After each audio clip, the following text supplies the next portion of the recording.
the dark, we sit alone.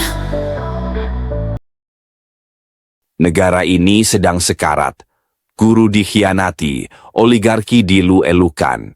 1.000 triliun rupiah. Bukan dongeng, bukan negeri ini benar-benar sedang sekarat. Kita berpikir dengan pemerintahan baru akan ada harapan bagi rakyat kecil. Tapi ternyata harapan itu diinjak-injak. Bukan berpihak pada rakyat, mereka justru menjadi jongos oligarki. Bukan menyelamatkan bangsa, tapi menyelamatkan rekening para pejabat rakus. Lihatlah para guru honorer.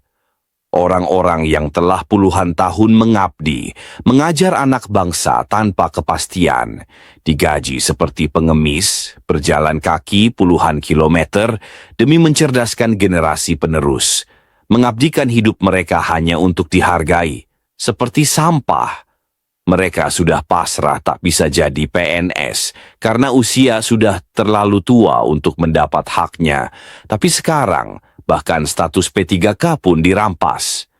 Pengangkatan mereka ditunda. Bukan karena negara tak punya uang, tapi karena uang itu lebih pantas mengalir ke proyek-proyek oligarki yang katanya prioritas. Padahal hanya proyek bancakan. Lihat bagaimana mereka menghamburkan anggaran. Gaji DPR naik, anggaran proyek-proyek pesanan jalan terus, tapi hak rakyat kecil dipotong, diabaikan, dilempar ke tong sampah. Guru-guru yang sudah tinggal menunggu SK sekarang harus kembali menunggu dengan perut lapar, sementara para pejabat dan keluarganya hidup mewah di atas penderitaan rakyat. Apakah ini negeri yang katanya berdaulat? Apakah ini negeri yang katanya adil? Tidak. Ini negeri yang sudah dikangkangi oleh mafia. Negara ini hanya surga bagi para tikus, tapi neraka bagi rakyat kecil yang hanya ingin hidup layak.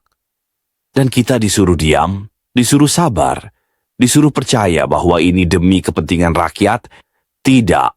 Ini adalah penghinaan. Ini adalah pengkhianatan.